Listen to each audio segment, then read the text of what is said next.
From technological breakthroughs to innovative business strategies, from manufacturing to e-commerce, from telecommunications to the home computer. On World Business Review with Alexander Haig.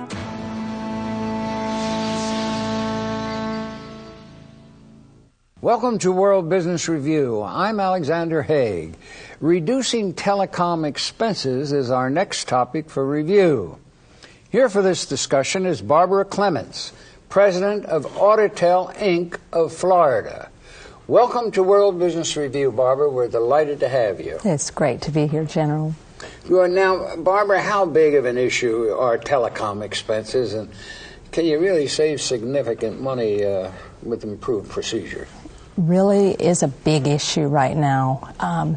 From government entities down to small companies, everyone that has a phone bill needs to have an audit.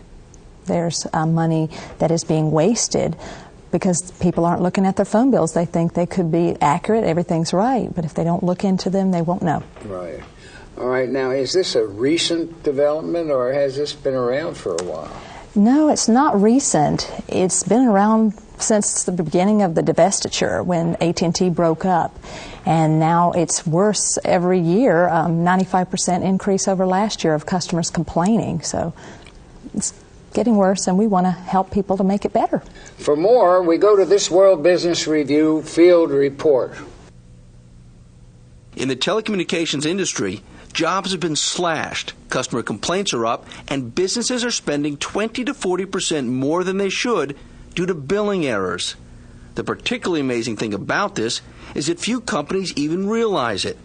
Greg Clendenen has been utilizing the services of Auditel for over 10 years.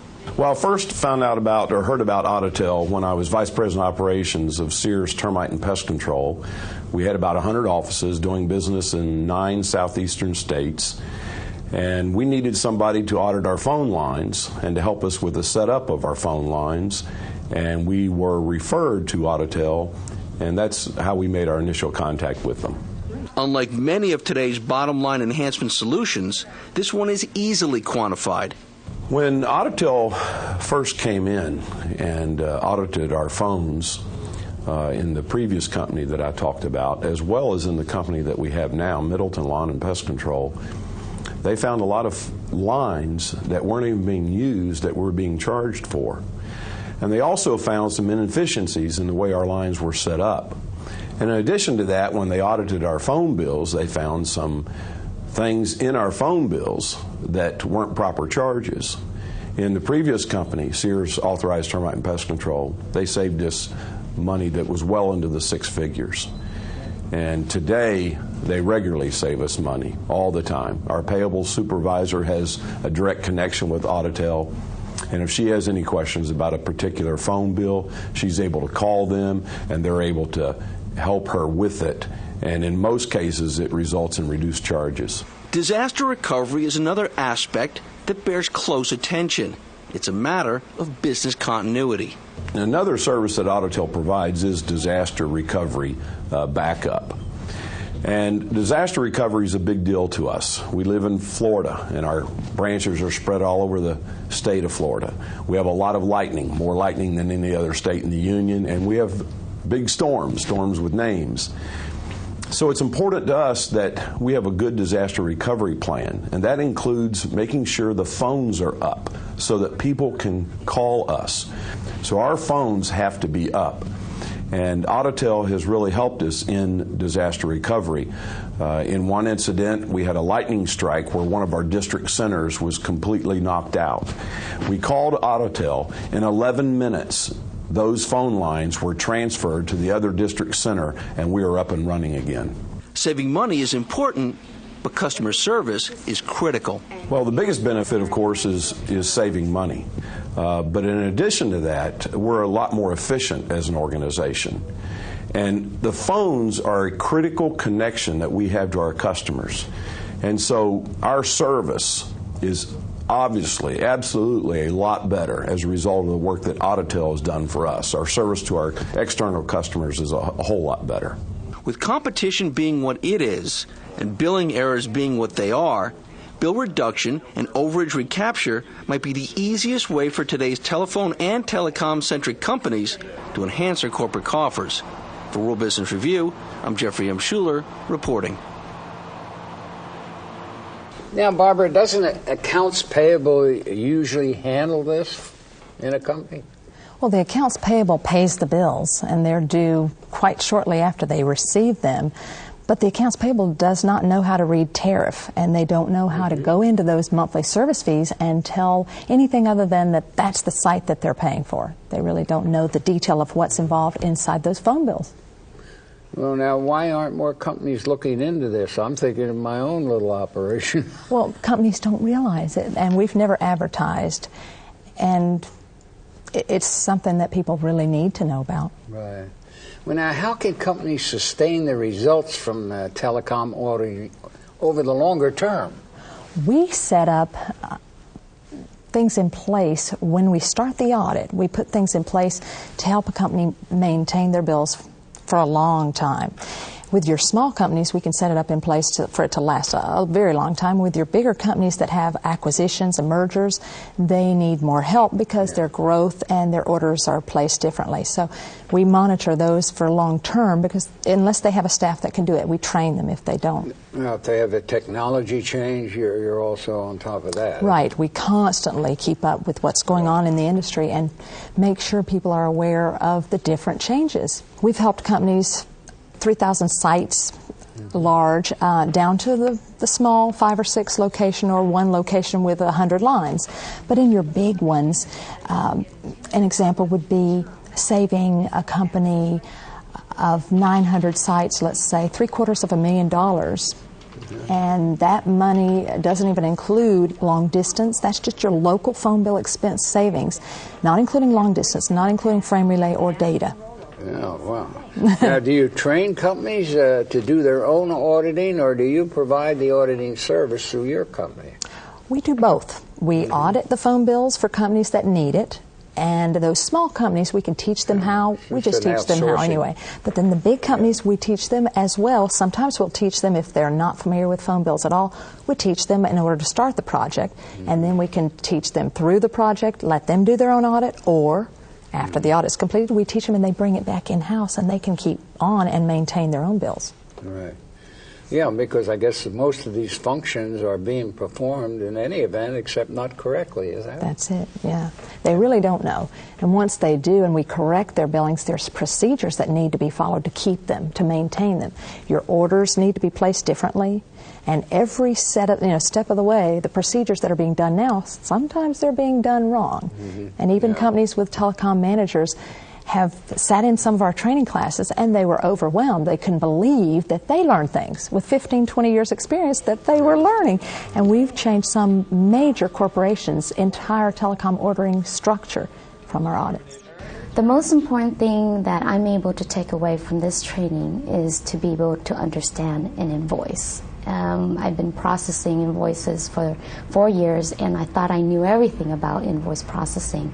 But it turns out that there was so much more to learn after taking this class and understanding how a service should bill, what the tariffs were, the USOC codes, and understanding why the service are billing that way. I would rate Auditel's training as exceptional. They not only came in and did the job, but they did it extremely well. The enthusiasm that Barbara has brought to the training and her passion to not only do company service, but to leave them with the knowledge on how to do this moving forward really showed. And it really has benefited me personally in that I do have the knowledge now to take on empowerment. Auditel has actually streamlined that whole process by educating not only us from the billing side, but also from our provisioning side of how things could flow a lot smoother if the provisioning side created the process flow correct from the very beginning. Auditel's been very easy to be able to work with because they do not try to sell you any type of service. They're actually there to train you, and that's what I like about this course is there's no pressure. You're there to be able to learn and understand, and we have fun at the same time. What questions should a prospective client ask of potential providers of the telecom auditing service? They need to make sure that they're not selling them something, that it's a service that they're providing, that they're not selling them long distance, that they're not selling them local phone service, because there's so many local phone services out there they could be selling. They need to make sure that it's strictly audit. If they're strictly audit and that they've been doing it for years, check their references and make sure, because that's important. Now, why did you start all this up in the first place? You're a pioneer in this field, I know. We started it out because I was selling long distance about 14 years ago, and I was looking at the local phone bills. And I had to compare the local with the long distance, and there were no usages on so many of these local lines. And I questioned the company, and they said, oh, we use the lines, they're good. And this was when we first started out. And I dug in there. I didn't let it go. I love puzzles, and I dug into that bill, and I found that in about 2 days' time, I found that those 30 lines had never been delivered to the site. So 30 lines were being billed for 10 years in error. They weren't there. They'd never brought them to the site in error. And then it happens. Errors happen every day. And they were being overbilled 10 years. So credits came, and I said, oh, forget long distance. I'll still help audit those bills, but I'm going to local side. And I did, and there was no other company doing this, and it's amazing. It is amazing. But the savings that I could revealing. Now, what is typically trained in your programs? We teach companies how to review a record that the phone company gives them. We look at their site and evaluate what their site really needs, and then take it back to what their bill shows. And we compare all those, and we teach it. We teach people how to do it. And we've been, in some of the letters we get back, some of the people, the big corporations, say that we've taught them 5 years in 5 days. 5 years of knowledge as a telecom expert in 5 days. Amazing. Now, what type of training was available when you started Auditel? I looked, and at the time there was nothing out there. No college you could go to, no instructor you could go to. I contacted the phone companies asking them, can you help me learn how to read these bills? No, they don't. Unless you work for them, you won't learn it. And I learned it through hard knocks and a lot of questions, and going through phone bills themselves to find out what is out there. And now we can audit all across the globe and any type phone bill. Yeah, now do phone companies frequently change their system? I mean, as a technique? Constantly, and from one company to another, one phone company to another, they're different. Yeah. They vary. Yeah. You'll have a phone company with different terminology for the same feature, like star 69, which is call return, will be called something different with another provider. Right. So there's, not invented here syndrome, huh? Always different. What auditing services can be outsourced? Really, all of it could be outsourced, and so you can focus on your core business. If your accounts payable team is paying bills anyway, they can continue paying those bills. But after the bill's paid, they can stick them in a box, which a lot of our clients do, ship them to us, and we can go through those bills and make sure they're correct. And if they're not correct, we'll get back the refunds that they're due. Yeah, you have today some people that exclusively focus on long-distance service, and others that on multi-service service. You sort that all out in your program? In the audit, right. In the audit, we go through from a small company with just few lines to large multi-locations, hundreds of thousands now we handle, and we still want to take care of those small ones as well. Now, Barbara, at this juncture, we ask our guests to give our viewers her prediction, or his, as the case may be, of what's coming along in your industry in the near term. That's the next year or two. What would be your prediction for changes?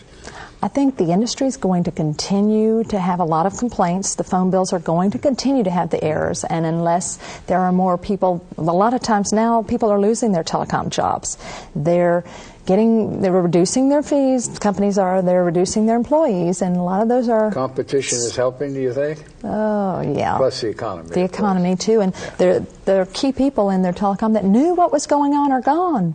And maybe they put in things to cut lines off, but it just didn't get done, and that needs to be researched. But still, the other side is that the errors are out there, and if companies don't look for a company such as Auditel of Florida, they're going to have problems, and they won't get those refunds back for the exact length of time they occurred in some cases. Some phone companies have legal issues of it only goes back so far, 3 months for some cases. And wouldn't you hate to pay for 10 years for an error that could only get 3 months credit?